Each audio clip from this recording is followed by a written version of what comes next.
Right yoga mega కార్యక్రమంలో దేశ ప్రధాని నరేంద్ర మోదీ, ముఖ్యమంత్రి నారా చంద్రబాబు నాయుడు, ఉప ముఖ్యమంత్రి పవన్ కళ్యాణ్తో పాటు ఇతర మంత్రులు, ముఖ్య నేతలు పాల్గొన్నారు. అసలు విశాఖలో చేసినటువంటి ఈవెంట్ ఎంతవరకు సక్సెస్ అయింది? పూర్తి డీటెయిల్స్ అందించడానికి మా ప్రతినిధి శ్రీరామూర్తి సిద్ధంగా ఉన్నారు. శ్రీరామూర్తి, దాదాపు 175 దేశాలు యోగాని ఆచరిస్తున్నాయి, మద్దతు తెలిపాయి. కానీ 191 దేశాల్లో కూడా ఈరోజు ఈవెంట్ ప్లాన్ చేసినట్టు తెలుస్తోంది. దాదాపు విశాఖకు సంబంధించి కూడా ఈవెంట్ ఎలా జరిగింది? Guinness book of records break చేసిందా? ఏం చెప్తారు? చందు, ఇప్పుడు ఖచ్చితంగా ఇది వరల్డ్ రికార్డుగా చెప్పాల్సిన పరిస్థితి వస్తుంది. అయితే గిన్నిస్ రికార్డుకి ఎక్కుతుందని చెప్పేసి ఇప్పటికే రాష్ట్ర ప్రభుత్వం ప్రకటించిన పరిస్థితి ఉంది. అయితే ఇది దేశవ్యాప్తంగా ఇవాళ 11వ ఈ అంతర్జాతీయ యోగా దినోత్సవం చాలా అంగరంగ వైభవంగా జరిగిందని చెప్పొచ్చు. చాలా విజయవంతంగా సాగింది. విశాఖ సాగర్ తీరమంతా కూడా పులకించిపోయిన పరిస్థితి ఉంది. మొత్తం ఆర్కే బీచ్ అంతా కూడా ఈ యోగా ఆసనాలు చేస్తున్న ఆ ప్రజలతోటి మొత్తం జనసంద్రంగా మారిన పరిస్థితి ఉంది. అయితే మొత్తం తెల్లవారుజామున 3 గంటల నుంచి కూడా ఇప్పటివరకు కూడా యోగా అభ్యాసాలు చేసేందుకు అనేక మంది అనేక ప్రాంతాల నుంచి తరలి వచ్చి దాదాపుగా 5 లక్షల మంది ఇక్కడ యోగాసనాలు చేసిన పరిస్థితి ఉంది. ప్రధాని మోడీ, సీఎం చంద్రబాబు, అలాగే deputy CM Pawan Kalyan, governor నజీర్తో పాటు కేంద్ర మంత్రులు, పలువురు రాష్ట్ర మంత్రులు కూడా ఈ కార్యక్రమంలో పాల్గొన్నారు. ముఖ్యంగా గిరిజన ప్రాంతాలకు చెందిన 25,000 మంది ఆ గిరిజన విద్యార్థులు కూడా ఈ యోగాలో పాల్గొని గిన్నిస్ రికార్డు ఇప్పటికే సాధించిన పరిస్థితి ఉంది. అయితే ఇప్పుడు కేవలం విశాఖ తీరంలో నిర్వహించిన ఈ యోగాలో 5 లక్షల మందే కాకుండా రాష్ట్ర వ్యాప్తంగా చూసినట్లయితే 2 కోట్లకు పైగా మళ్ళీ అన్ని జిల్లాల్లో కూడా అనేక ప్రాంతాల్లో ఇవాళ ఇదే సమయంలో యోగాసనాలు చేస్తూ అంతర్జాతీయ యోగా దినోత్సవాన్ని చాలా ఘనంగా జరుపుకున్నారు. అయితే ఇప్పుడు విశాఖ తీరంలో జరిగిన ఈ లక్షలాది మంది పాల్గొన్న ఈ యోగా దినోత్సవంలో కొంతమంది ఇక్కడ మనతో ఉన్నారు,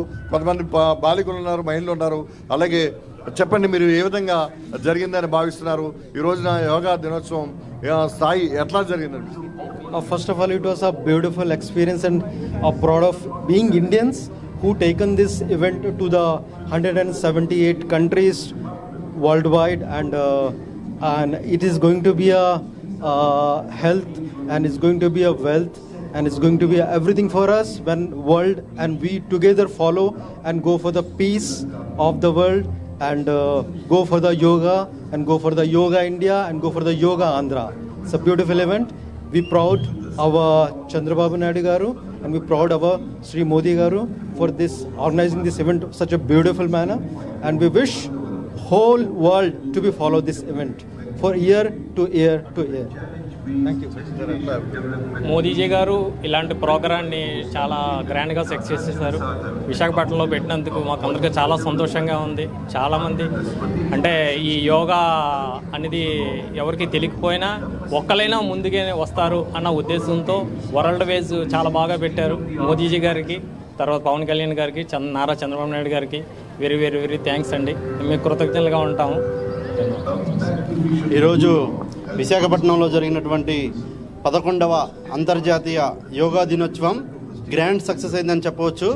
ఈ అంతర్జాతీయ యోగా దినోత్సవం మనం జరుపుకోవడం వల్ల మన యొక్క యోగాని ప్రపంచానికి తెలియజేసాం, ప్రపంచానికి అందించాం.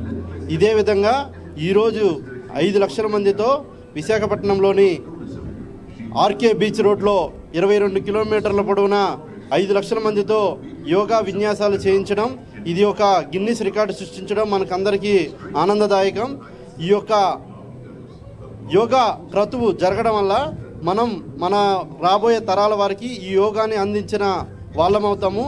మన భారత ప్రభుత్వం, అదేవిధంగా ఆంధ్రప్రదేశ్ ప్రభుత్వ ఆయుష్ మరియు ఆరోగ్య మంత్రిత్వ శాఖల ప్రధాన ఉద్దేశం ఏమిటంటే మన యొక్క యోగాని భావితరాల వారికి అందించాలన్న మహోన్నత లక్ష్యంతో ఎంతోమంది ఈ యోగా విన్యాసాలు చేశారు. ఈ యోగా ఇక్కడతోనే ఆగిపోకుండా ప్రతిరోజు మన జీవన శైలిలో ఒక భాగమై ప్రతినిత్యం మనం యోగా చేసే విధంగా మన యొక్క ప్రధానమంత్రి గారైనా, మన యొక్క ముఖ్యమంత్రి చంద్రబాబు గారైనా సరే ప్రతిరోజు నిత్యం యోగా చేయబట్టే 24 గంటల సమయం ఉంటే 20 గంటలు ఎంతో హుషారుగా, ఎంతో యాక్టివ్గా పనిచేయగలుగుతున్నారంటే దానికి ముఖ్య కారణం యోగా చేయబట్టే. ఈ యోగా మన అందరికీ ఎంతో ఉపయోగపడుతుంది. యోగా అనేది ఏంటంటే ఒక శరీరాన్ని, ఒక మనసును ఏకం చేసే ఒక మహోన్నత యోగా. ఈ యోగా చేయడం వల్ల మనందరికీ ఆరోగ్యం, ఆనందం, ఆహ్లాదకరంగా ఉంటుంది. కావున ప్రతి ఒక్కరూ ప్రతిరోజు యోగా చేయాలని తెలియజేస్తున్నాను. చెప్పడమ్మా, ఎలాగా మీరు యోగాలో పాల్గొన్నారు కదా, ఎలా ఫీల్ అవుతున్నారు, ఎలా జరిగింది అనుకుంటున్నారు? చాలా బాగా జరిగిందండి. దీనికి చంద్రబాబు నాయుడు గారు, పవన్ కళ్యాణ్ గారు, మోడీ గారు అందరూ వచ్చి ఇంకా మనందరితోని ఇంకా ఈ అందమైన సిటీని చాలా చాలా అందంగా తయారుగా, అంటే మన కంటికి అద్దినట్లు కనిపించింది. ప్రతి ఒక్కరు కోరుకునేది ఏంటంటే ప్రతి చిన్నోళ్ళ నుంచి పెద్దోళ్ళ నుంచి ముసలోళ్ళ నుంచి అందరూ ప్రతి 1 గంట 2 గంటలు కేటాయించేనే మనము యోగా కంపల్సరీ చెయ్యాలి. అది మనకి మన వాతావరణానికి చాలా చాలా అంటే ఆరోగ్యకరంగా అనుకుంటున్నాం. రాబోయే రోజుల్లోన యోగా ఎంత అంటే 90% 85% మనం దీనికి కేటాయిస్తే అంత విలువైంది అనుకుంటాము. అంటే ఈ రాబోయే జనరేషన్లో ఉన్న ఈ టెన్షన్స్, సరైన ఫుడ్ లేకపోవడం, సరైన టైం లేకపోవడము, ఇవన్నీ ఒక ఎత్తు అయితే మన ఆరోగ్యం ఒక ఎత్తు. దాన్ని చూస్తే ఏంటంటే యోగా చేయడం చాలా చాలా బెటర్.